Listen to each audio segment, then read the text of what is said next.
Hello मित्रांनो, मी सगळ्यांचं स्वागत करत आहे आपल्या मुकेश सर यूट्यूब चॅनलवर।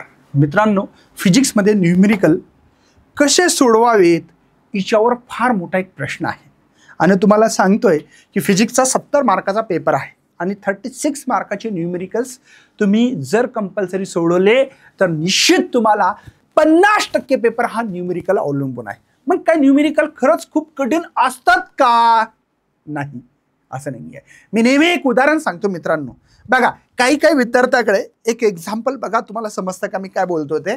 माझ्याकडे ट्रेन आहे, को पायलट आहे म्हणजे ट्रेन चालवणारा, तुझ्यात फ्युएल आहे म्हणजे इंधन आहे आणि ट्रॅक आहे। पण महाराष्ट्रात एक सगळ्यात चांगला समृद्धी महामार्ग बनला, मला छत्रपती संभाजीनगर मधून मला जायचे कुठे? मुंबईला। तर ट्रेन आहे, फ्युएल आहे, ड्रायव्हर आहे, म्हणून काय चांगला रस्ता बनला म्हणून मी समृद्धी महामार्गावर जाऊन माझी ट्रेन मुंबईला पोहोचेल का? नाही। तर त्याच्यासाठी काय लागणार आहे? ट्रॅकच लागणार आहे आणि तोच रोड मॅप, तो जो काही ट्रॅक आहे तो भला जुना असो कसाही असो, पण ट्रेन तिच्यावरच चालणार आहे। तुमच्या लक्षात आलं असेल मला काय म्हणायचं। तसं न्यूमेरिकल सोडत असताना तुम्हाला काही पद्धती आहेत, ती पद्धत जर माहिती झाली बावड्या तर निश्चितच तू तुझी न्यूमेरिकल जे आहेत ना असे सोडवशील बाबा फटाक। पण तिच्यासाठी अभ्यास महत्वाचा आहे, सराव महत्वाचा आहे। चला बोलूया। पण जर तुम्ही या व्हिडिओ बघत असाल तर तुमच्या भावापर्यंत, बहिणीपर्यंत, तुझ्या काकाचा मुलगा, मामाची मुलगी, मामाचा मुलगा सगळ्यांपर्यंत पोहोचण्याची जबाबदारी तुझ्यावर आहे। आणि लाईक मारायचं, चॅनलला फॉलो करायचंय आणि हा व्हिडिओ लास्ट पर्यंत नक्की ऐकायचा जर तुम्हाला न्यूमेरिकल सॉल्व्ह करायचे असतील तर। हो सर, मला पण वाटतंय। चला मग, जर तुम्हाला प्रश्न सोडवण्याची काही स्टेप्स आहेत, 6 स्टेप आहेत, त्या आपण बघायच्यात। संख्यात्मक म्हणजे तेच है ना, म्हणजे जे काही न्यूमेरिकल्स आहेत ते सोडवायचे आपल्याला। स्टेप नंबर 1 1 बाय 1 आपण बघणार आहात आणि मस्तपैकी रपची क्वेश्चन सॉल्व्ह करणार आहात। स्टेप नंबर 1 काय? प्रश्न नीट वाचा। मेन प्रॉब्लेम काय आपल्याकडे माहिती आहे, नीट वाचण्याची सवयच नाहीये। फिजिक्स नीट वाचणं म्हणजे एक वेगळी गोष्ट आहे, लक्षात घ्या। कसं, ज्या वेळेस तुम्ही प्रश्न वाचता तर नॉलेज किती गेन होते, काय विचारलं, काय दिलं आणि काय करायचंय हे कळणं गरजेचं आहे। म्हणून म्हणतो प्रश्न नीट वाचा आणि काय विचारलं आहे ते समजा। ठीक आहे, बघा प्रश्नात कोणतीही क्वांटिटी विचारली आहे ते समजून घ्या, म्हणजे तुम्हाला काय काढायचं। काय तुम्हाला विचारलंय की वेलॉसिटी काढा, फोर्स काढा, चार्ज काढा, है ना, सेंट्रीफ्युगल फोर्स काढा, सेंट्रीफ्युगल फोर्स काढा, मॅक्झिमम व्हेलॉसिटी काढा, असलं जे काही विचारलं असेल ते नीट समजून घ्या। काय विचारलं? पहिला नेहमी व्हॉट इज द गिव्हन, तुम्हाला काय गिव्हन दिलं, काय माहिती क्वेश्चन मध्ये प्रोव्हाइड केलेली आहे। ठीक आहे, हे समजून घ्या। व्हॉट टू फाइंड, है ना, या दोन्ही गोष्टी आधी स्पष्ट करा। म्हणजे तुम्हाला गिव्हन दिलं काय, सगळ्यात महत्वाचं गिव्हन डेटा काय, एक महत्वाचं आहे पॉइंट। आणि दुसरा, तुम्हाला काय फाइंड करायचं, काय डिटरमाइंड करायचं हे निश्चित तुमच्या डोक्यात पहिल्यांदा असलं पाहिजे। त्याच्यासाठी क्वेश्चन नीट वाचणं, चॅप्टर वाचणं महत्वाचं आहे, चॅप्टर माहीत असणं महत्वाचं आहे। नेक्स्ट स्टेप, गिव्हन डेटा नीट वेळ लिहा। मतलब तुम्ही जेव्हाही आन्सर लिहायला सुरुवात केली असेल तर पहिल्यांदा सर्वात आधी गिव्हन डेटा लिहा। ठीक आहे, मग गिव्हन डेटामध्ये सगळ्यात दिलेल्या संख्यात्मक माहितीचे योग्य SI युनिटमध्ये लिहा। म्हणजे तुम्हाला जर CGS युनिटमध्ये दिला असेल, एक एक्झाम्पल सांगतो, तुम्हाला दिलेली आहे लेंथ पहिल्यांदा 2 सेंटीमीटर, तर तुम्हाला काय करावं लागेल बरं? 2 × 10⁻² मीटर। बघा मी सेंटीमीटर टू मीटर मध्ये कन्वर्जन केलं। जसं की तुम्हाला दिलेले मास दिलेलं आहे 20 ग्राम दिलेलं, तुम्ही काय करसाल बरं याला? 20 × 10⁻³ kg। लक्षात येते का? Given data.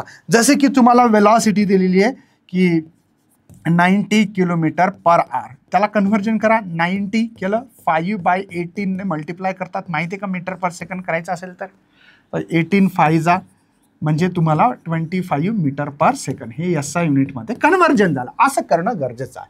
उदाहरणार्थ बघा मास आहे, अशी ही SI युनिटमध्ये तुम्हाला कन्व्हर्जन करणं गरजेचं आहे। नेक्स्ट काय, त्या टॉपिकसाठी योग्य फॉर्म्युला निवडा।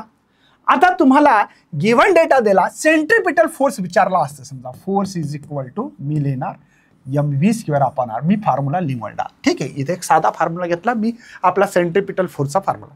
मी मास किती घेतलं होतं बघा, नीट लक्ष द्या। मास घेतलेलं आहे सर 20, काय इथेच फॉर्म्युला लिहू का? फॉर्म्युला इथंच लिहितो बघा, mv²/r। बघा या मास किती आहे सर 20 × 10⁻³ व्ही किती आहे 25 × 25 स्क्वेअर इजली है ना. नंतर काय आहे आर, आर म्हणजेच इथं लेन दिलेली आहे एखादी रस्सी असेल किंवा आर म्हणू आपण याला. ठीक आहे, तर हा दिलेला सर 2 × 10⁻². चला काय करसाल बरं, हे झाले सर 10. इथे जर हा झाला तर तुमच्या लक्षात आला असेल हा 10⁻³ झाला, हा 10⁻³ झाला, चाललं गेलं. राहिलं काय 625 लक्षात येतं. तर हे झालं 625 न्यूटन. लक्षात आलं. असल्या प्रकारचा हा तुम्हाला आणखीन एक सांगायचं की न्यूमेरिकल कसे येतात काय तर त्याच्यावर बोलणार आहे आपण, बोलणार आहे. नेक्स्ट आहे आपल्याकडे उदाहरण घेतलं होतं, मी आता सांगितलं तुम्हाला की फॉर्म्युलामध्ये दिलेले व्हॅल्यूज टाका. आता मी नेमक्याच व्हॅल्यूज टाकल्या, पुटअप केल्या. नंतर काय करायचं, युनिट योग्य आहेत का ते तपासा. म्हणजे आपल्याकडे एसआय युनिट नव्हते, जसे की वेलॉसिटी दिली होती 90 किलोमीटर पर है ना आर दिली. मी याला कन्व्हर्जन काय केलं मित्रांनो 25 मीटर पर सेकंद केलं की नाही बघा. एसआय युनिट योग्य आहेत का नाही तपासा, नसतील तर करा. ठीक आहे. नेक्स्ट गणित योग्यरीत्या करा. म्हणजे आपण आता कॅल्क्युलेशन्स केले होते आत्ताच. F = mv²/r. मास होतं मला वाटतं 20 × 10⁻³ वेलॉसिटी 625 कारण की 25 दिलं होतं आपल्याकडे 2 × 10⁻². असं होतं हे है ना. गणित योग्यरित्या केलं आपण, केलं होतं हे 10, हे चाललं गेलं होतं. गणित योग्यरित्या केलं बघा 625 केलं होतं. कॅल्क्युलेटर वापरत असाल तर डेसिमल पॉईंट आणि साईन नीट पहा. कॅल्क्युलेटर तर आपल्याला वापरता येणार नाही, हे म्हणता येणार नाही, पण पॉईंट शिफ्टिंग करता आलं पाहिजे. ठीक आहे. नेक्स्ट आहे आपल्याकडे बघा उत्तराच्या पुढे योग्य युनिट द्या. आता आपल्याकडे काय उत्तर आलं होतं 625. युनिट फोर्सचं काय असेल न्यूटन. या 6 युनिटच असलं पाहिजे. फायनल उत्तर बॉक्स किंवा बोल्ड करा. मी बॉक्स केला. ठीक आहे. फायनल उत्तर पण मी लिहिलेलं आहे. आता एक उदाहरण घेतलं, जसं की मी तुम्हाला आत्ता उदाहरण दिलेलं आहे तसंच पुन्हा एकदा सांगतो. मास आपल्याकडे होतं 20 × 10⁻³ kg होतं. राईट आहे. आपण त्याला कन्व्हर्जन केलं होतं. आर आपण काय म्हटलं होतं 2 × 10⁻² मीटर है ना. वेलॉसिटी आपण 25 मीटर पर सेकंद आली होती आपल्याकडे. मग आपण उदाहरण घेतो बघा. मास × वेलॉसिटी अपॉन आर. फॉर्म्युला लिहिला. फॉर्म्युला लिहिल्यानंतर गिवन डेटा पुटअप करा. आता मास बघा किती आहे 20 × 10⁻³ आहे. आता व्हीचा स्क्वेअर म्हणजे 25चा 625 तुम्ही डायरेक्ट लिहिला तरी चालेल. आर आहे 2 × 10⁻². आता हे 10 कळालं होतं मला, तर F हा वरी जर गेला तर 10⁻³ झाला बघा. हे 10⁻³ हे 10⁻³ आणि हा 625. तर F 625 न्यूटन तुम्ही असं लिहू शकता. मग आता याचे मार्क कसे देणार, गुण कसे मिळतील.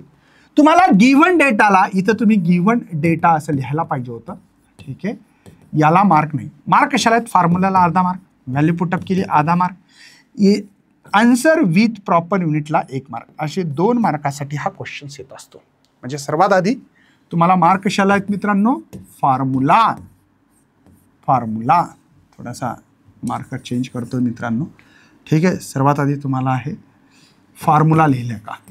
ठीक आहे. फॉर्म्युला नंतर गिव्हन डेटा पुट करणे, गिव्हन डेटा पुट करणे. ठीक आहे. आणि नंतर आन्सर महत्वाचा आहे, आन्सर.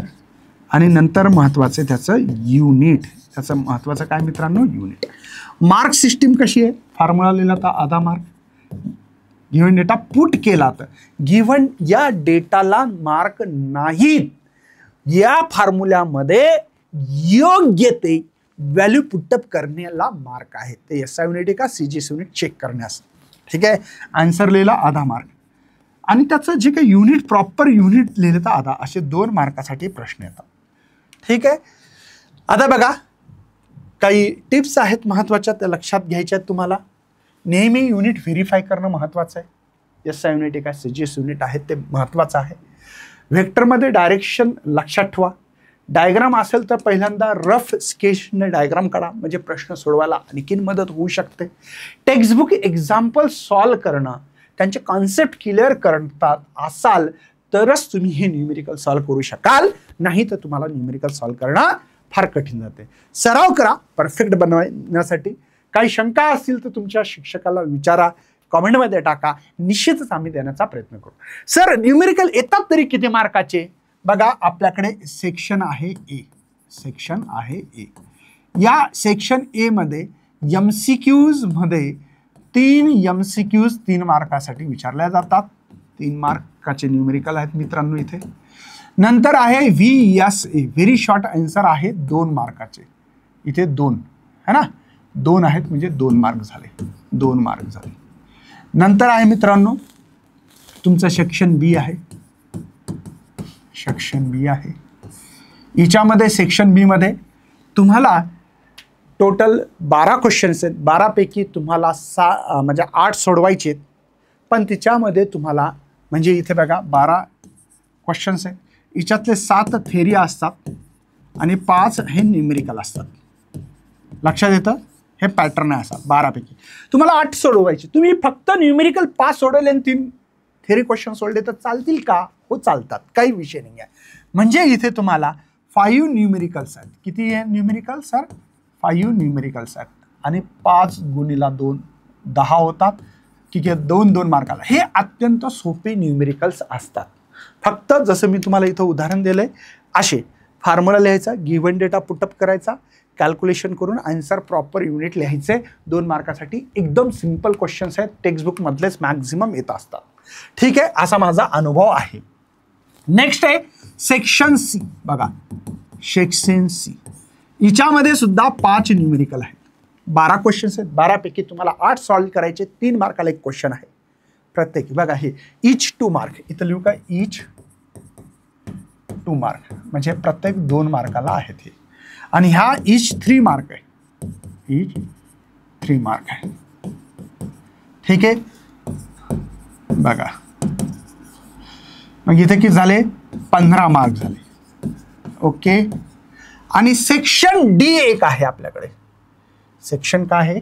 डी आहे. बघा सेक्शन डी आहे. हिच्यात 3 न्यूमेरिकल्स आहेत तुमचे. किती आहेत? बघा हिच्यात टोटल 5 क्वेश्चन्स आहेत. 5 क्वेश्चन्स आहेत. हिच्यात 2 क्वेश्चन जे आहेत मित्रांनो, 2 क्वेश्चन हे डेरिव्हेशन टाईप असू शकतात, थेरी असू शकतात, हे निश्चित सांगता येणार नाही. डेरिव्हेशन टाईप असू शकतात. 2 क्वेश्चन. हे क्वेश्चन्स तुम्हाला 4 मार्कासाठी येऊ शकतात. 4 मार्क इच 4 मार्क देखो. पण हिच्यात दुसरे काय माहिती आहे? हिच्यात 2 मार्काची theory mark plus 2 mark numerical असे 2 मर्ज करून क्वेश्चन येणार. हे थेरीचा क्वेश्चन असू शकतो आणि हा न्यूमेरिकलचा. असे 3 किती 3 क्वेश्चन्स आहेत असे मर्ज केलेले. मर्ज केलेले म्हणजे कळतं का? म्हणजे 2 मार्काचे इथे पण क्वेश्चन्स आहेत आणि इथे पण 2 मार्काचे न्यूमेरिकल आहेत. म्हणजे इथे इच 2 मार्कसाठी न्यूमेरिकल आहे, पण हा मर्ज केलेला लक्षात यायला पाहिजे. तर असे 6 मार्क इथे पण आहेत मित्रांनो. म्हणजे तुमच्या लक्षात आला असेल, जर कॅल्क्युलेशन्स करत असाल तुम्ही तर नीट लक्षात घ्या. 3 आणि 2 5 10 15 15 2 30 36 मार्काचे न्यूमेरिकल आहेत. हे 36 मार्कचे न्यूमेरिकल तुम्ही जर योग्य पद्धतीने करत असाल तर तुम्हाला तुमच्या यशापासून कोणी रोखणार नाही. 70 मार्काचा पेपर आहे, 36 मार्क न्यूमेरिकल मध्ये पडू शकतात. याचा फायदा काय बरं? याचा फायदा आहे तुम्ही CET, नीट, JEE कुठेही देत असाल तर तुमचं बेसिक इथे आहे, पण हे कळणं गरजेचं आहे. ज्या ज्या विद्यार्थ्यांना वाटतं की CET शिकायचे असेल तर आपलं एक PGMN ॲप आहे मित्रांनो. त्या ॲपवर एक टॉपर ॲडव्हान्स बॅच आहे CET साठी, खूपच जबरदस्त असल्या प्रकारचा रिझल्ट आहे. तुम्ही यूट्यूबला जा, फिजिक्स ज्ञान मुकेश नाईक चॅनलवर कम्युनिटी पोस्ट बघा, व्हिडिओ बनवलेले आहेत कॉंग्रॅच्युलेशनचा, ते बघा, नंतर निर्णय घ्या. ठीक आहे. त्याच्यानंतर आपला जी मुलं ड्रॉपर घेणार आहेत, म्हणजे ज्यांना 1 वर्षी ड्रॉप घ्यायचा ते या बॅचमध्ये येऊ शकतात. ज्यांना बोर्ड खूप चांगलं शिकायचं आहे, कोणती ॲडव्हर्टाईज नाही पाहिजे, पैसा असेल तुमच्याकडेच तरच घ्या, असं काहीही माझं म्हणणं नाही आहे. तिच्या शक्ती बॅचमध्ये लाईव्ह शिकणार. हे रेकॉर्डेड आहे, पण ही बॅच लाईव्ह तुमची एक्झाम आली की 1.5 महिना आम्ही लाईव्ह घेणार. त्याच्यामध्ये चांगलं तुम्हाला शिकवणार, जेणेकरून तुमचा फायदा व्हावा ही अपेक्षा आहे. तर भेटूया अशा सेशनमध्ये. तुम्हाला जर नक्की आवडला असेल तर लाईक करा, चॅनलला फॉलो करा आणि असल्या व्हिडिओसाठी निश्चित कमेंट करा. आम्ही तुमच्यासाठी आणखीन खंबीरपणे उभं राहून तुमचा जास्तीत जास्त फिजिक्सची तयारी करून घेण्यासाठी एक शब्द देतो भाऊ, आणि तो शब्द पाळला जाईल निश्चितच. तर भेटूया अशा सेशनमध्ये. Bye bye. जय हिंद, जय भारत.